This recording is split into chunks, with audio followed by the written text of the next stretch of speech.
Hi, Coke Scholar family and friends. Welcome to The Sip, the podcast that shares a taste of how Coke Scholars around the world are igniting positive change. This season features amazing panels of scholar experts discussing interesting and timely topics. My name is Aisha Shebi, and I'm excited to lead you through this season. I'm a proud 2020 Coke Scholar originally from Miami, Florida, and now a junior at Princeton University studying medical anthropology. I also have my own podcast called The Hybrid Podcast. For those who are listening and may not be a Coca-Cola scholar, welcome. We're so glad you're here. To give you a little background, the Coca-Cola Scholars Foundation is the largest achievement-based and corporate-sponsored scholarship program in the country. Each year, it awards $20,000 to 150 high school seniors across the country who share a unique passion for service and leadership. There are now over 6,000 Coke Scholars creating positive change around the world.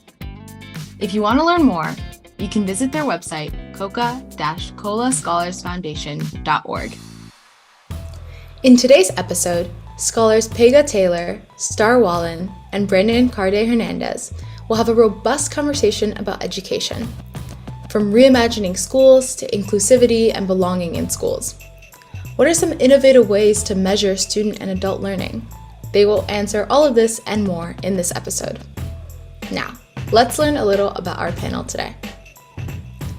Pegah Taylor, also a 2003 scholar, is the Managing Director of Leadership Development with KIPP Texas Public Schools, where she has helped launch the Striving School Leader Cohort and Principal in Residence program to build a healthier and more transparent pipeline to school leadership. She is also a leadership coach, coaching educational leaders across the country, and is a certified coach with the International Coaching Federation. Star Wallin, a 2002 scholar, is the CEO and founder of Bell Creek Consulting, a firm dedicated to helping mission-driven organizations achieve the change that matters to the communities they serve. Star hails from a long line of public school educators and has worked across the education employment continuum to dramatically improve educational quality and economic mobility for students. Leading the conversation is 2003 scholar Brandon Cardet-Hernandez, who has devoted his career to creating the conditions that allow young people to achieve their greatness. He is currently the executive director of the Ivy Street School, a school for neurodiverse students with a therapeutic approach, and previously served as principal at the Urban Assembly Bronx Academy of Letters, where he led a dynamic re-envisioning of school culture and instruction. In January, Boston's Mayor Wu, who is also a Coke Scholar, appointed him to the school committee for Boston Public Schools. Without further ado, here are Pegah, Star, and Brandon. So it's an incredibly complex time in education.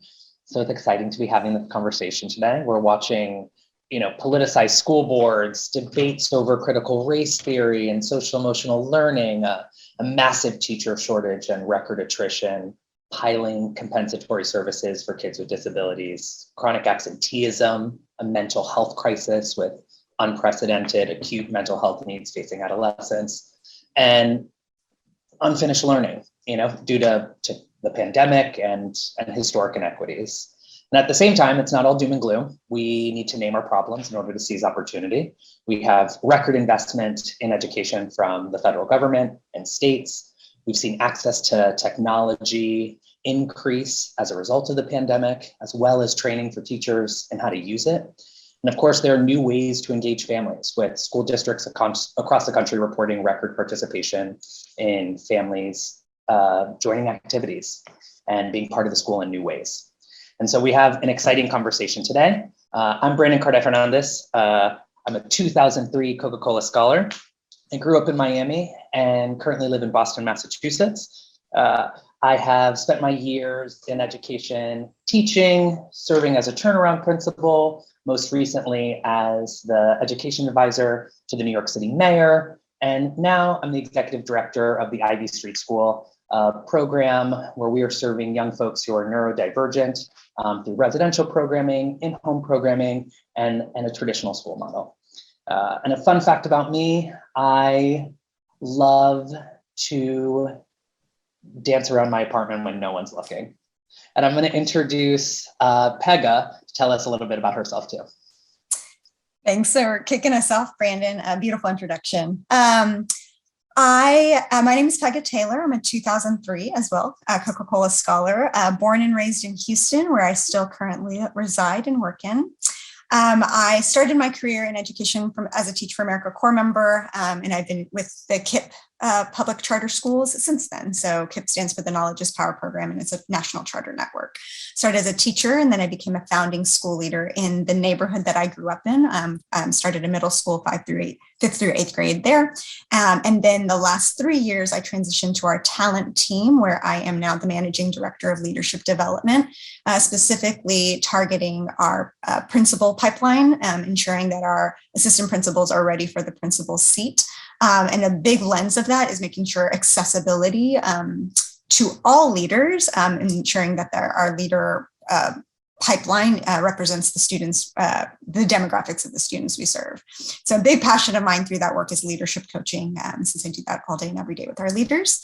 A fun fact about me is I have 2 beautiful boys. One is 15 months and one is 3.5 years, and they are truly the light of our lives. What about you, Star? Can you share a little bit about yourself as well? Absolutely. Such an honor to be in this conversation with you both. My name is Star Wallin. I'm a 2002 Coke scholar from Mississippi. Grew up in Hattiesburg and now live in Washington, D.C. I came to education, I guess it was the family business, you could say. Definitely generational commitment to the field and the stuff of dinner time conversation. But I started my career in a more traditional management consulting environment, but quickly found my way back to that center of gravity, and went into the classroom in DC public schools.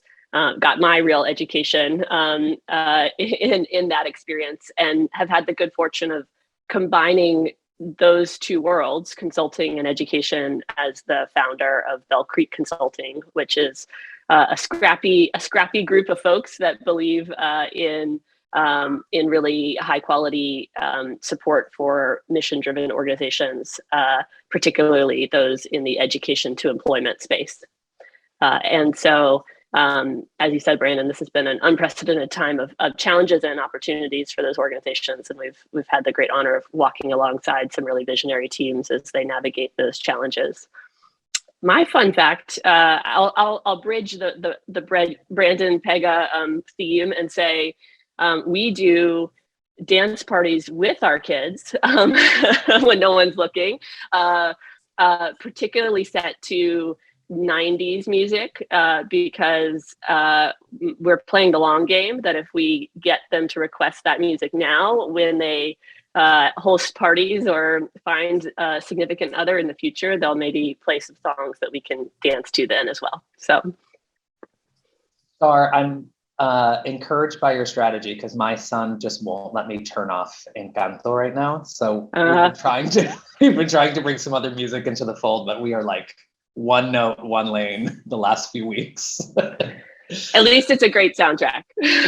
Very true, very true. So I want to move us into some questions. And I think to start us off, we've talked about at the top, right? There's complexity that is existing within our systems, and there's opportunity. Let's start with some of those complexities. Like, what do you think are the greatest challenges that we are facing right now in education? And Pegah, will you start us off? Yeah, there's so many, but I would say one that really highlights for me that keeps me up at night is our teacher and leader retention. You started us off, Brandon, with, it is the great resignation in a lot of sectors. And I would say it's something that in the education sector, we were struggling with even before the pandemic, quite a bit. And then the pandemic really exacerbated it a bit, or a lot. And so I think that's our biggest challenge, because I think any sector gets better as people stay and get better at their craft. And so I often think about all the different inputs that are going in that are causing teachers and leaders to resign, from the burnout factor to scope of work to just the overall demands, and maybe not feeling seen and heard as part of the larger ecosystem of work. What about you, Star? What's on your mind as some of the, or one of the greatest challenges that we're facing right now? I definitely would plus one, Pegah, your emphasis on the core engine of education, which are the amazing people that show up every day to meet our kids and each other in a learning space productively. I think that pressure is true from bus driver shortages to the classroom to principalships and certainly even at the district level and boards, I would say, right? There's just kind of a general exhaustion that I think is having to be addressed pretty aggressively. I also think the pandemic laid bare a lot of the structural challenges that were already present across the country in education. And one that comes to my mind is enrollment trends, right? I think a lot of districts have had to grapple with what happened in COVID when families made different decisions and continue to now exercise that choice and their voice in their decision making. But really, the idea that families are able to vote with their feet and to scrutinize their decisions has always been present. And you combine that with truly the lowest birth rates we've seen as a nation. And I think there is this wave of structural challenges that districts and schools will have to grapple with as they need to show up better and more agilely, often in more constrained resource environments. And I think that will add a layer of challenge that many of our teams have not totally grappled with successfully yet. I'm on the school board here in Boston, and it is a very real issue that we're experiencing, thinking about it, the enrollment trends that are historical, like we've been watching cities experience decline before the pandemic, but things feel different right now. And Pegah, to your point too, like the work that we need to do to keep teachers, to retain them, to retain our best talent as well in leadership positions, it's bigger than a now problem, but it feels really different because also the options are different. I recently read a statistic, there's 2 jobs for every 1 person looking. And so there's just different opportunity right now, and folks have to be seen and heard and valued and taken care of in order to stay. And we have to do better. I keep thinking about the sort of complex mental health challenges that we're experiencing right now. We saw the Surgeon General report at the end of last year. There's a 50% increase in adolescent girls year over year experiencing suicidal ideation and being hospitalized for that. And so, we had a challenge before the pandemic as a country in honest, hard, and supportive conversations around mental health needs. The needs are now deeper and bigger and more complex. Given the collective trauma we've experienced, but also individualized trauma as a result of the pandemic. And I'm watching it show up on the ground. I know leaders across the country are also seeing it. And we need to accelerate supports in a very different way. That's within schools and then all of the safety nets outside of schools that allow folks to access. And you talk to any therapist across the country right now, and they are sharing that they have wait lists and it is hard to get an appointment. And this is a really stretched time for a system that experienced incredible underinvestment. And so I'm hopeful, but I know it's a complexity and a challenge that we're going to have to really address and tackle head on. I want to hear from you guys as well. Where do you see the biggest opportunity, right? So there were successes in the pandemic that will allow us to do better by kids and families. And so I'm hopeful, and I'm wondering what's keeping you hopeful as well. Want to start us off, Star? Yeah, I feel like what I've observed working with teams across the country is those that have pre-pandemic already embraced kind of a yes and philosophy or a build a bigger table, not a higher wall approach are able to turn that into a way of handling the challenges that are unprecedented in magnitude that they're addressing right now. I think the collective trauma point you just made, Brandon, is an excellent example of that. In some ways, that makes for people who are less able to give and receive and kind of bring people into a healing tent. And in other ways, it means that folks for which trauma felt more distant now can tap into an empathy and an experience and a personalization of that I think can create really important connections. And so I think what I am seeing that I think is so exciting is that with the structural challenge, with the very personal challenges at all altitudes, when people put on the hat of what's possible and how that can be turned into something better and kind of a leap forward as opposed to a fallback, it can be really transformational. So yes, enrollment is declining, and yes, that might mean that that the footprint that districts are operating doesn't make sense as it used to be. But what comes next is not all about the downsides of that. It can be about truly reimagining the way we show up for kids and come together as adults to support each other as well. Where's your head at on this question? I'm totally going to build off of stars. So I think about it like a micro level and then a macro level. And so what keeps me really hopeful in these trying times is on the micro level, what we deeply believe around like strengths-based coaching. And so Star, what you said really resonates is like meeting people where they're at, asking them, like honestly starting with a celebration, but then giving them time to really unpack the challenges that they're going through. Like we say a lot of state of being is like imbuing you with your own intelligence. And just having that space to really process that. And so I think even in the challenges, the opportunity of feeling like there are things I can do, even on a small level, individual level, or like at school, whatever their position is, classroom to school to district, I think is just an opportunity I think we could really scale and do a lot with. And then on the macro level, Brandon, as you were speaking, it really actually had me reconnect back to 2014 when we were launching the school that I was founding, KIPP Connect. It is a purpose-built community.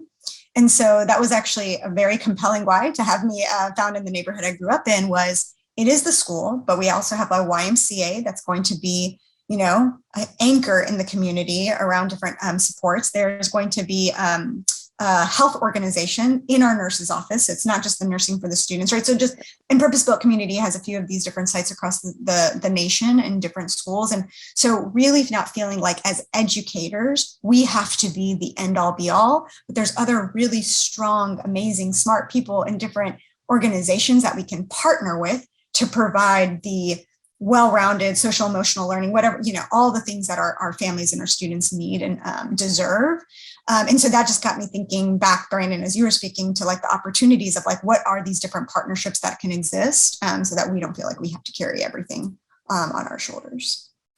I'm loving this conversation, and there's so much sort of connective tissue between all three of us. I'm thinking like where I think about opportunity is I'm thinking about this like incredible investment that we have from the feds, from states, really thinking differently about resourcing schools. And, I have all the fears of like, can we spend it smart and well? And at the same time, to your point, Pegah, I think what we will see a lot of is this evidence-based work around community schools, knowing that we need wraparound services now more than ever, knowing that parts of the nonprofit sector have experienced decline in their sort of give and their get. And there's this opportunity for contracted services from cities and districts and schools to be able to provide those supports in a really localized way through a school. And I'm encouraged by that possibility that we'll see much more community and sort of like community hubs coming out on the other side, particularly given that we can finally invest in that type of strategy. Fingers crossed, right? And us and a lot of folks out there doing the hard work, I think are going to help us realize some really good things. I want to shift gears for a second, and I'm curious from your end and from your own work, like what's an innovation, an idea, a movement, a method, a sort of thing that you're watching right now that's getting you excited? You can either be watching it or doing it, right? But like you're sort of seeing take shape that's like keeping you excited, keeping you hopeful, and you want to make sure people know about. There's lots of fertile ground here to pick from, and it's thanks to folks like Pegah and Brandon, who, that are showing up every day and doing the work. That there are so many great examples. I think the one that is exciting to see more folks really pick up and scrutinize and adopt as part of the core DNA of their district philosophy is this idea that that school doesn't have to equal lockstep progression, the equal number of hours in the same seat for every kid every day. And Brandon, you started talking about the neurodivergent students that you serve. I think it's not a new concept, right? That we all show up in different ways, that we all are smart in different ways. But having an interruption in what was the status quo of school has, I think, asked even the most traditional kind of dedicated thinkers to think differently about what it means to meet students where they are, when they show up, how they show up, and embrace all the good and all the potential that means for each individual. So I think this idea of, and there's lots of buzzwords around it, of competency-based education and the like, and it's less about the buzz and it's more about, really, right? We have authentic apprenticeships that are allowing teachers to get the time to recharge during the week, sending students into authentic learning through work experiences, producing outcomes for our communities that really matter, because students are actually serving the community through that work. And that's not just a buzzy thing anymore. It's actually hitting, I think, a lot of places. And I think that's true at the adult education level too. I don't know, Pegah, if you've seen that in how you all are thinking about adjusting for principal and teacher retention as well. But the people, the talent in education are as diverse as our students. And I think we have yet to apply that to them as well. I'm super happy to build off of the Star. Yes, like all of that resonates. I would say I'll start with like right before the pandemic. We were dabbling into like redesign, curriculum, things like that. And then I think the pandemic, honestly, it halted that innovation because we were just so reactive. But then kind of now, hopefully on the other side of like at least the height of the pandemic, to really see like, why isn't this, or why can't it truly change the way we approach? From, to your point, Star, like the timing, like what are summers, right? Like there's very antiquated practices and philosophies we still do that don't meet the needs of our learners, and not for the times of today. To actually like what could it look like to take actually more frequent breaks, but then actually do something a little bit more year-round so people feel truly rested and recharged in a different way. And I think the thing I'd like really to underscore as I was resonating with everything you said, Star, is that it's that risk-taking culture that I feel is a great aspect to keep our teachers and leaders. Like, here's the sandbox. Here's like a little messiness of it, but we know that your heart is pure, that you want kids to learn, you want to learn yourself as a professional, you want to grow. And that to me is that risk-taking culture in itself is innovation. Because on the flip side, with even in academic recovery and learning loss, like so much like the constant focus of test scores and as the measure, it is a measure. Accountability is important. And there are other ways to measure both student and adult learning and growth. And to your point, Star, yes, we have seen that. Like we do our principal and residency program, and 70% of the learning is what we call on-the-ground learning. It's not about your formal development. It's not about necessarily coaching. I'm a huge coaching fan, but that's only the 20% and the 10%, and 70% is the on-the-ground. What just happened? Let's debrief that. Let's do some reflection part, and which is the same thing we can see in capstone projects with students, right? And so that just really resonates. And I just want to like lift up this risk-taking and like trusting culture that I do think could help our like teacher retention issues. Brandon, I'd love to hear. No, I love this conversation. My head, for some reason, and maybe it's because it's getting close, right? As I keep thinking about all of the ways we've sort of reimagined summer across this country, and I think it will be one of the wins through the pandemic is that everyone started to look at summer opportunities differently. Listen, families who are well-resourced have always had a really tight and really meaningful summer plan, whether that's a summer camp or traveling around different places or visiting different parts of America. Like, there's always been something rich happening for folks with economic mobility during the summer. And that has not always been true for working class folks and folks who are at the poverty line.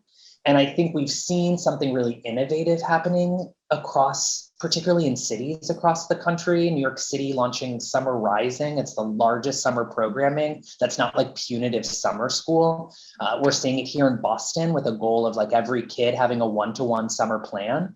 I think like a way of thinking about learning not through remediation, but through opportunity, and with a really important eye, if we're gonna address the opportunity gap, that like the gap exists outside of COVID, it existed before COVID and exists now. And so like the work has to be there sort of regardless of the pandemic. And I think people are finally starting to accelerate there in a different way.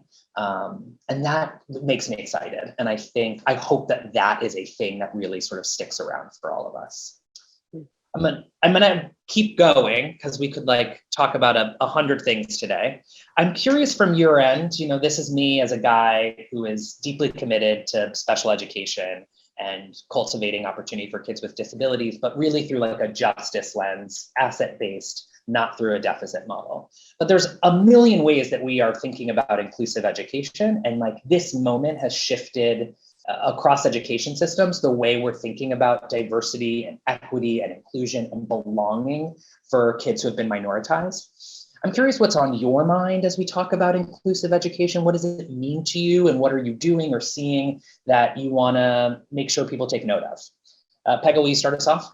Yeah, absolutely. I mean, it's become the focus more than ever. And so I think my headline that I would start with is that who are at the margins, because that is actually different depending on so many factors, but whoever's at the margins, as we teach to that, or as we develop to that, depending on what age they are, which actually should be the same, right? It's growth and development for either 5-year-olds or 50-year-olds, then everything gets better. And so I'll actually start on the adult end and then trickle it down to the student end for us. So like when I think of inclusivity on the leadership pipeline level, we are constantly looking in the mirror around our demographics of folks getting into our programming, how they're progressing through our readiness model, and where are the deficits. So we, for example, had a goal around, BIPOC identifying individuals being in our programming. We surpassed that by over 90%.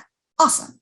And in that over 90% of BIPOC identifying leaders, we realized there's still a gap in males and Latinx leaders in our system, right? So even though, so we're constantly saying who's actually at the margins and how do we get the most representative of our communities and of our students? And that absolutely trickles to the student level. And so depending on our schools, there's different demographics, there's different needs. It's like, who is the outermost? When we teach to that, or when we plan, that's the better word. When we plan for that, everything gets better. So that's the headline that I always walk away with inclusivity, is really always scrutinizing, because you can always find someone a little bit more at the margins and not just say that the textbook definition of what a minority is. What's the minority or the marginalized in your specific setting and context? I love that, Pegah. Star, what are you thinking about? I love, my mind immediately went to how many, I would throw out a challenge to find a district in the country right now that doesn't have something on their website related to the word equity. And I think this point about it is in the water is true, but what it actually means in practice, I think, is a really important question to lift up. And Pegah, you're kind of starting first with a real hard look at the data and what the facts of the situation are, not at a surface level, but at a true nuanced, let's use this as a flashlight to examine our practices, to really uncover where we've had inequitable access to our most high demand schools as a district, or where we are systematically kind of deprioritizing the needs of certain groups of students, or or under delivering on the engagement of a set of families, whatever their kind of starting point may be, I think is always where I find the most fruitful conversation, because without that data-based grounding, it quickly becomes emotional, and it is a challenge. Talk about the risk trust dynamic you were raising earlier, Pegah. To me, this is ground zero of the need of cultivating a really important trust-based, assuming positive intent, but also holding each other accountable to the hard conversations space that's happening. But I think applying that lens across the board to families, to students, to staff, and being systematic about it is a practice that I'm biased towards from my background and my training and the work that I do. But I think it's also, we have to apply the same amount of rigor we apply to every other question to this one, I think, if we're going to make the progress that's necessary. Man, you're speaking my language. I'm thinking so much about, to your point, like everyone's using the word equity, everyone's saying equity. And I think, which is true in so many other parts of education as well, like the thing that we are talking about becomes jargon. And so it just sort of loses meaning. And that's my fear right now. And I'm watching it in real time. I'm sure all of us are in different ways. Like folks say the word equity, and we are not sure if we're normed on what that means or what it looks like, or not sure if that person as an individual has sort of like done the real work of knowing themselves in order to understand their practice and know other people.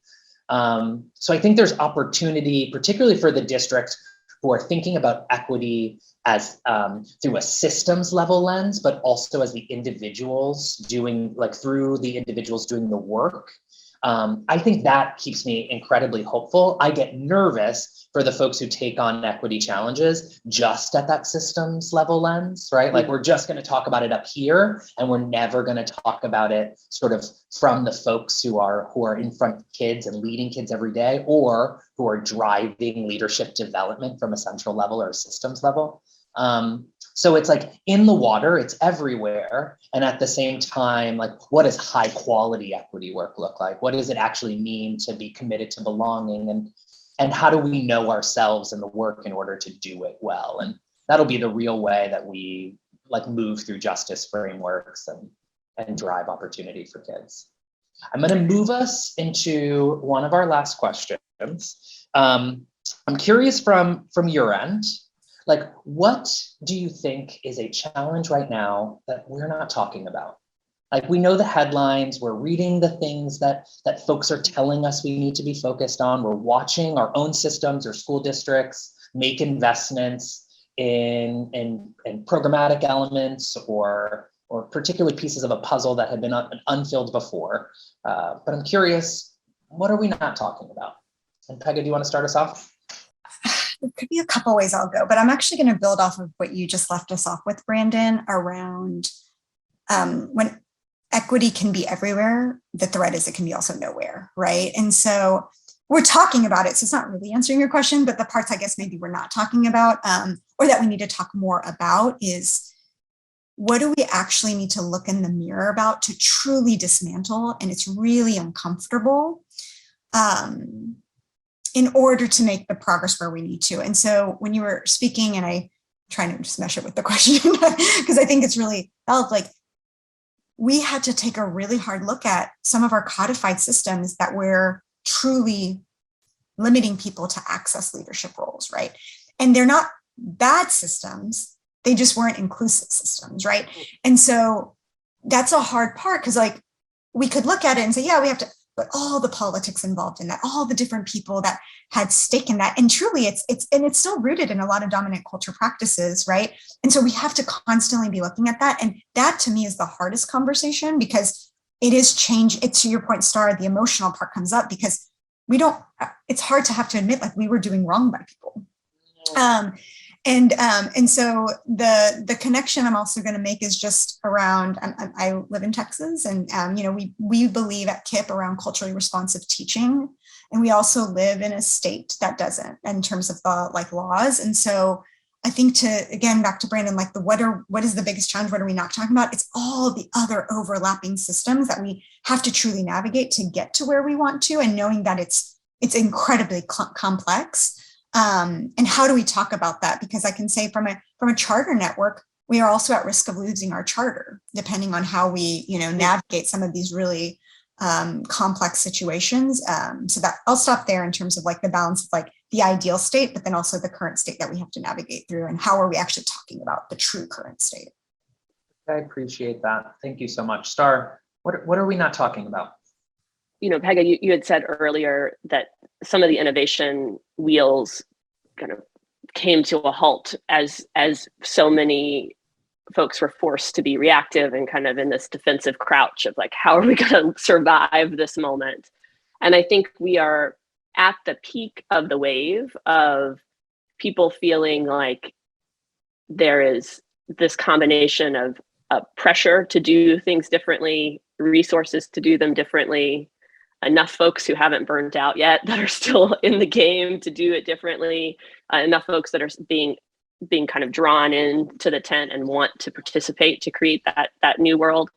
I worry that as the wave comes down, whether it's the ESSER federal relief dollars kind of fading, whether it's people just feeling like, oh, maybe how things weren't as bad as we thought. Let's kind of revert to the mean. I think there's a risk that that this comes in with a bang and goes out with a whimper in a way that would be a real missed opportunity for our generation, I think.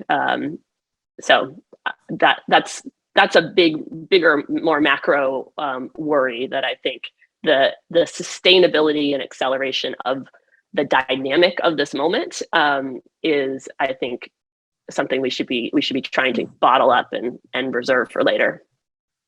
And marry that with our current staffing crisis and attrition problem, all of it. I'm with you. The thing that's on my mind is, as we're seeing increases in young folks who are being identified as having special needs, and we're watching the mental health crisis, I think no one's talking about how broken the system has already been, right? We operate services for kids with disabilities really in a binary. You either are general ed or you are special ed. And so we've created a world where there's just two types of people, and there is a greater complexity in how disability shows up in our lives and the differences between disabilities. And so the idea of special education obviously is just completely rooted through a dominant lens of through typical people. And there's such diversity in the needs of folks with disabilities, whether those are cognitive or behavioral health challenges or physical disabilities. And we just lump it all together. And I think we will continue to have missed opportunities in research, missed opportunities in service delivery, and then missed opportunities in students seeing themselves and experiencing pride in who they are when we don't differentiate identity in a way that allows kids to feel seen and heard and valued and individualized in many ways as well. All right, we could keep going, but I'm going to bring us into a fun part of our conversation today, and it's the Fast Five. So I'm going to ask you 5 questions. Peg, I'm going to start with you, so get ready. And it's just like rapid fire. You just have to go really fast. Are you ready? All right, question number 1. What are 2 apps or websites you can't live without? HEB Curbside, that's a grocery store. I believe in everything curbside. And another app, Facebook. Oh, great. If I looked at your music on your iPhone or iPod right now, who has iPods, but iPhone, what would most surprise me? This is still me, right? Yeah. I don't think it would, I hope it wouldn't surprise you. Huge fan of J-Lo and Beyonce. Oh, I see you. What's your favorite book or piece of music or art that has inspired you in your life? Oh, in my life. I'll actually go with a book from middle school, like when I was in middle school, The Outsiders.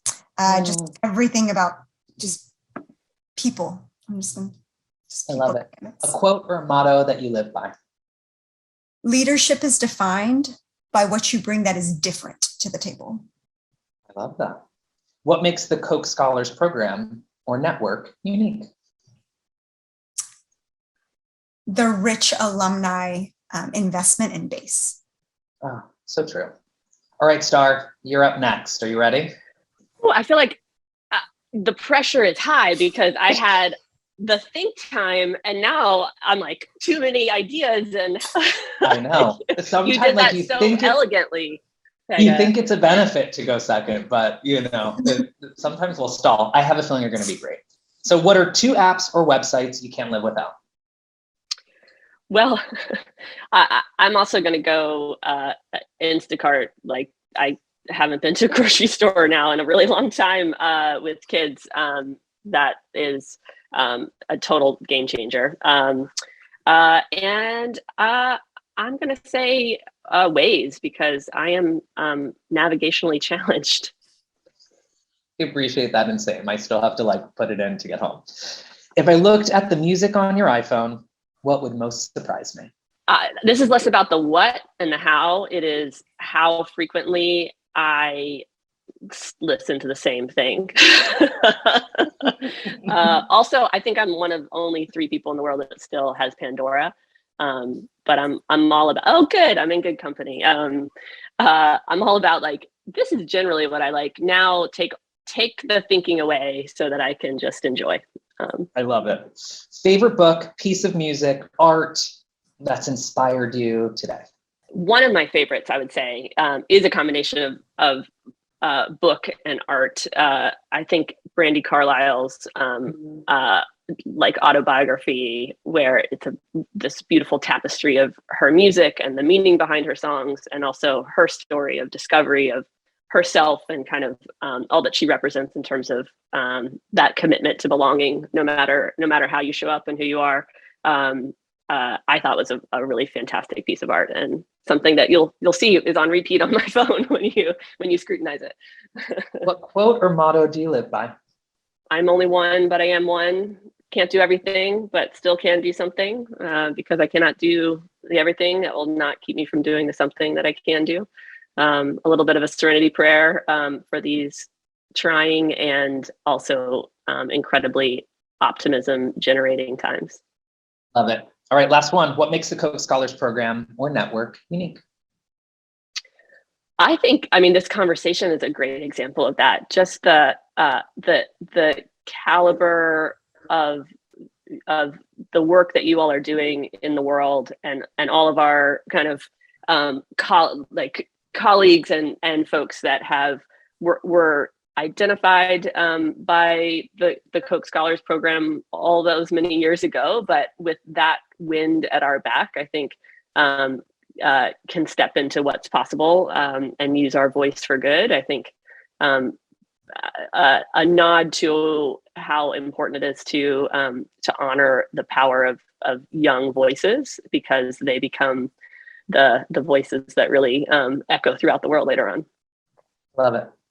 All right, I'm going to do myself really fast. I think I get the best benefit because I've read them, I've watched you, and I've been thinking. So 2 apps or websites I can't live without. Instagram and Edutopia.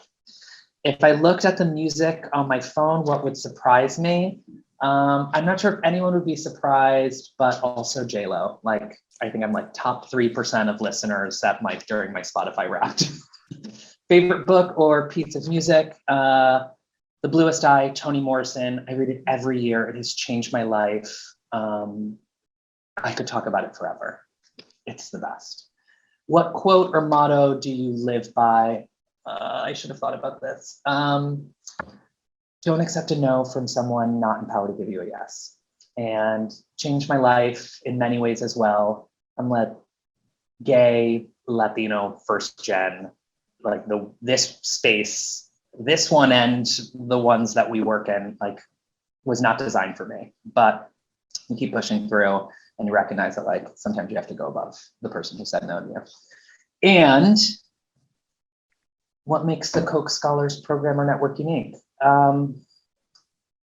It's like social capital. And there's it's an incredibly diverse group of folks with different experiences and different histories. I will say for myself, like I'm the first in my family to go to college, like that entire world was completely foreign to me.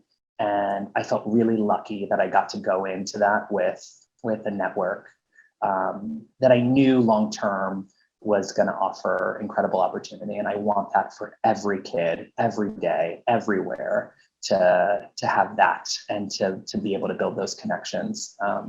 It makes all the difference. That's our time. And this was fun. Thank you, guys. It was a lot of fun. Thanks, Brandon. Thank you. We hope you enjoyed this episode between Brandon Cardet-Hernandez, Pegah Taylor, and Star Wallin. For their full bios and links to the resources that they discussed, check out our show notes or visit coca-colascholarsfoundation.org. And if you have a minute, we would love for you to rate the show, leave us a review, and subscribe so you'll be the first to receive new episodes. Join us in a couple of weeks for episode 6, when scholars Sophia Jihan Miller, Tiffany Kassab-Williams, Katie Yu, and Ben Kaplan will discuss building a personal brand and creating digital content. See you next time on The Sip. Bye.